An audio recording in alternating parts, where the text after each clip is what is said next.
Hello everyone and welcome back.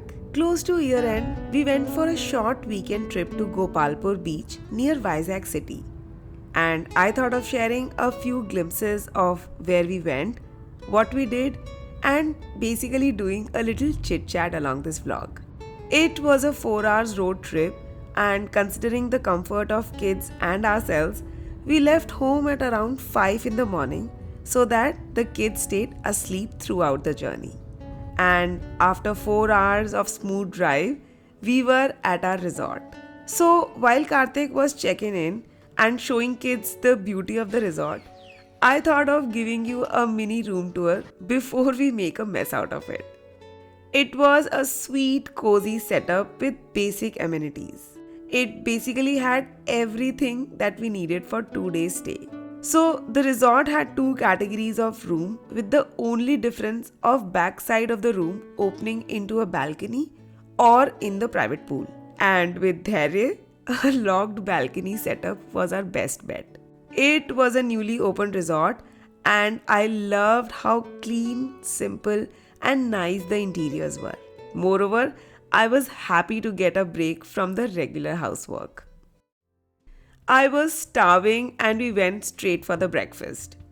The buffet spread was basic but exactly what we needed, a comfort food. I have traveled to so many South Asian countries and trust me, no one, literally no one serves spread like Indian breakfast. On those trips, I used to really miss these buffet breakfasts a lot. So now, I genuinely appreciate these small luxuries of our nation. The best part about this resort was the play area and the game zone. After breakfast, the kids just went crazy playing here, and I was super thankful to the resort for thinking this through. I mean, it was a newly opened resort in a very small town of Vizag, and the idea of giving families and kids a play area like this was very thoughtful. It was safe, had supervision, and kept kids a lot busy throughout our stay.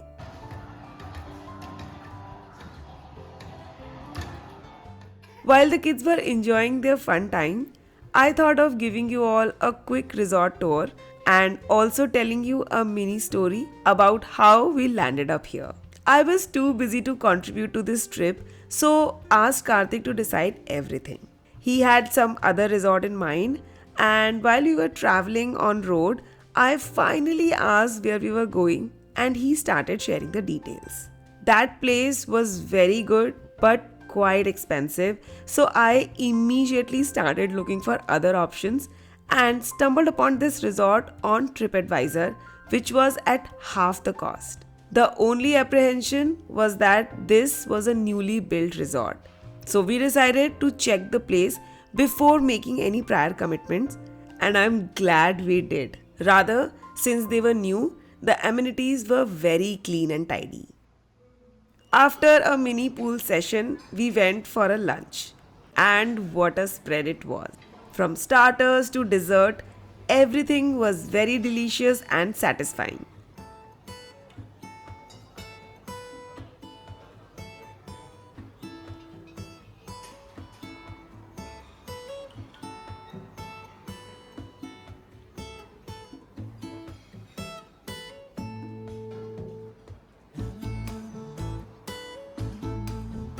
Kids ate first and were enjoying their dessert on the other table, while I enjoyed eating starters and salads mainly.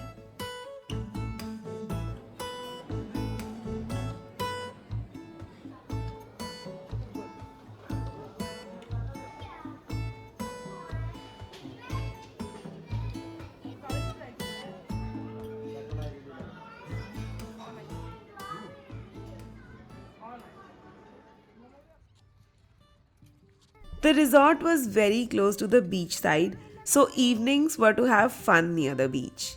And then the entire evening went by near the sea making sandcastles.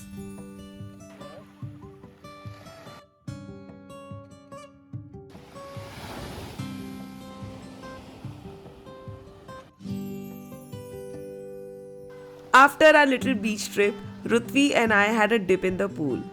It was my excuse to burn a bit of calories also before hogging on to the food again.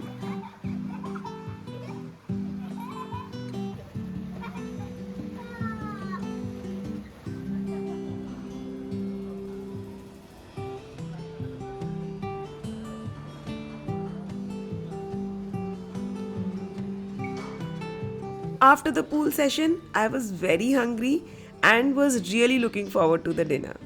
It was quite an exquisite spread, and a foodie in me wanted to try everything.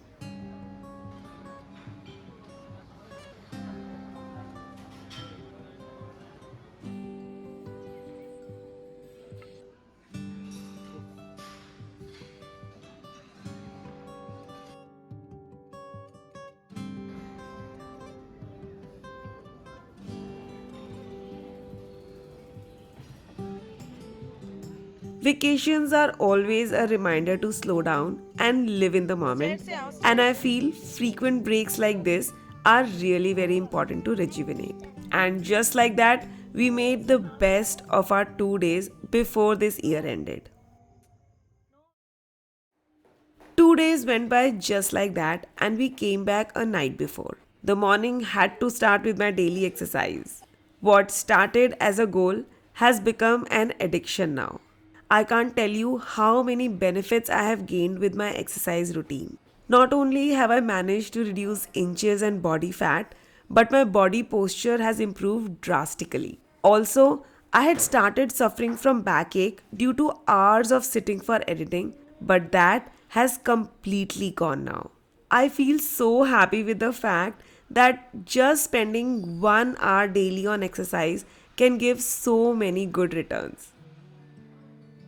After a break, coming back to daily activities looks tough. Happens in every case. But I think it's just the initial push that matters, and once we are at it, things move in auto mode. I was not in a mood to cook extensively today, and also after such heavy meals, we were more inclined for home cooked but lighter meals. So I did some meal prep the night before. Kids were also up, but before jumping into cooking, I wanted to get done with the regular organizing of the house, especially clearing of the tabletops, putting things to washing, and making the bed. Just by simply rearranging things that are at your eye level or putting things back at their place gives a very clean feel to begin the day. So today's breakfast was vegetable masala idli, and for this I made the idlis at night. So the only job for breakfast was to chop a few veggies for vegetable masala and toast idlis in that. So in some oil I started by adding some mustard seeds, cumin seeds, urad dal, chana dal and peanuts. Once the peanuts are roasted, I'll add half slit green chili, curry leaves, sliced onions and grated ginger. Once the onions turn golden brown, add the chopped veggies. I added shredded cabbage and carrots and cook for 3 to 4 minutes. Now add the salt, hing and idli podi. If you don't have podi, add the pav bhaji masala and mix well. Now I'll cut tomatoes and idli into small bite-sized pieces. Add the tomato and cook till they soften. Since the idlis are not freshly made, I'll add some water to the masala mix before adding the idli. This will create steam in the kadhai and soften the idlis as we mix them with the masala.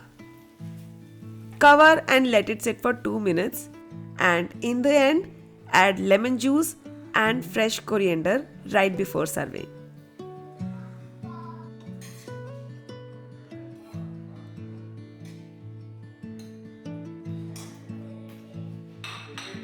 Dhare had oatmeal, so was busy playing, and we enjoyed our hot and light masala idli for breakfast.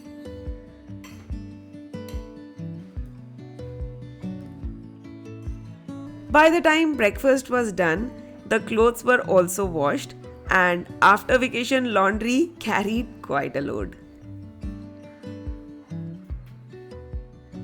Many a times it happens that day-to-day house chores starts feeling like a burden. During those times, I deliberately do those pending jobs that bring joy to me and feel like a break. This plant died a long back due to overwatering, so I thought of using this pot for regrowing some other plant. I don't remember sitting with my plants more often in this house. Lately, life has become quite busy with work, but I wish to come back to these mini joys of life. Taking care of plants is just so therapeutic and something I enjoy a lot as a hobby as well. These beautiful satin pothos grow very fast, so I thought they would make an ideal plant for this pot. As they grow big, I'll place a moss stick in the middle to give a nice height to this plant.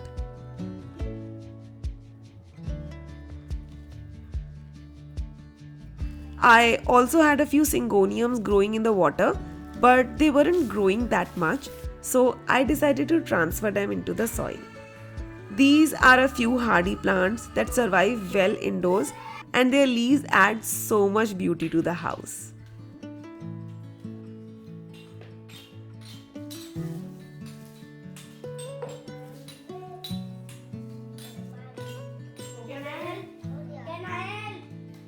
My house help takes a leave on Sunday, and I feel this is blessing in disguise.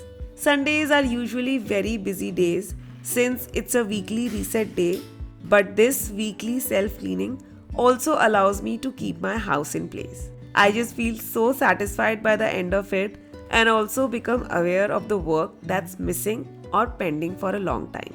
But with me, cleaning can go for hours, and on these days, Karthik is my biggest alarm who indicates me to stop.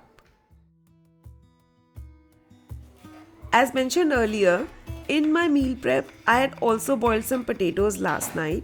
So today's lunch was quick to make kala chana with aloo methi paratha. Usually I chop and add methi directly in the flour, but today I thought of sauteing methi slightly with some garlic to add more flavor to the paratha. So in some oil, I'll add cumin seeds, ajwain, turmeric, chopped garlic and methi leaves and saute it well. Now add some salt and garam masala and cook for one last minute and it's done.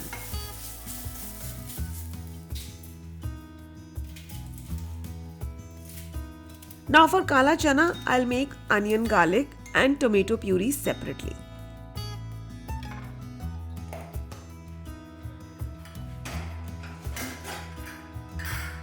In my pre-prep, I had pre-boiled the chana in the morning itself, so cooking them will take hardly 10 minutes.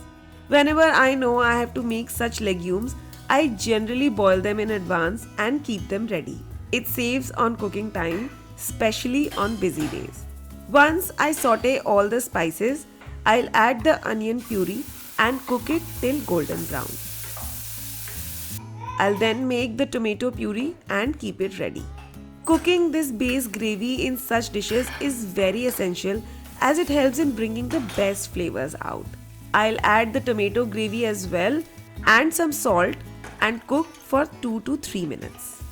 Once tomatoes cook well, add water and cook covered till gravy leaves the oil.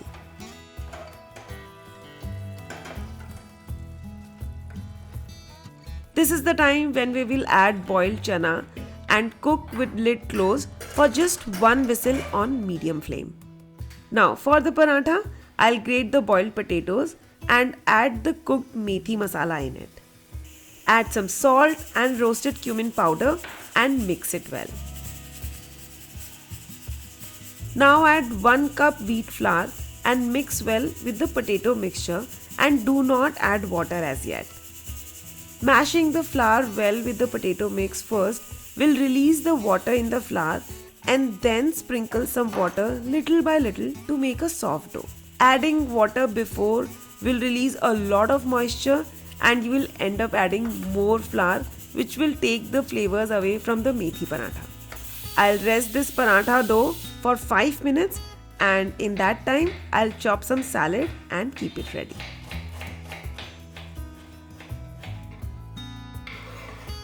Sprinkle some black salt, chaat masala and lemon juice and the salad is ready. I'll make the paratha in the triangle shape, but you can choose whatever you like. Smearing ghee and sprinkling dry flour in between helps in separating the layers well in paratha. That's it. Toast them with ghee till they turn golden brown.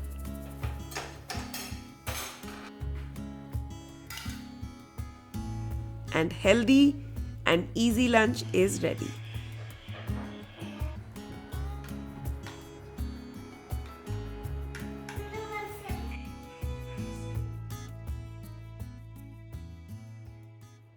New Year was approaching and I wanted to make a few goals for this year. And I thought, what better than reflecting on what I did last year? If you remember, I had done a video on goals last year, so I went back to that video and watched it again and concluded a lot of things. Last year, I did a lot of hustle. I worked hard every day to achieve my goals while managing my family. A lot of you supported and praised me for being able to do what I'm doing, but I guess it's the passion that keeps you going. And while I'm happy to achieve my goals, this year I wish to simplify things for the better. The slogan of this year is nothing but joy, and I think I'll give the credit of knowing it to my year-end trip. I only wish to work on things that will bring me joy and make me happy this year. There are a few areas in my life that I know brings me a lot of joy, and so I wish to invest a lot of my time working around those areas this year. First is my family. I wish to have more family time, maybe more vacations or more mindful time with them, listening to more of their stories, having longer conversation or being more thankful to them for whatever help they offer. And this specially goes to Karthik. The next joy of my life are my kids. But this year, I want to prioritize Rutvi. It's not easy to pick one, but Rutvi is growing very fast and this is the age when my actual parenting starts with her. I wish to focus on her studies and activities better. YouTube will always be my area of joy. I started shooting with whatever I enjoyed the most and I wish to bring it back on my channel. For once, I have no aim for the channel. Lastly, no year in my life can go without self-growth because there is no limit to learning. I wish to grow more, explore more and see more options in all parameters of life. I remember my teacher telling me once that I am jack of all trades but a master of none. Could be true, but I read it somewhere recently that made so much sense. It said, you are allowed to be both a masterpiece and a work in progress simultaneously. What do you guys think? Do share your goals with me in the comment section below. All you know, it might inspire me or somebody else reading it. With that note, I'll take your leave and see you in the next vlog. Happy New Year to all of you.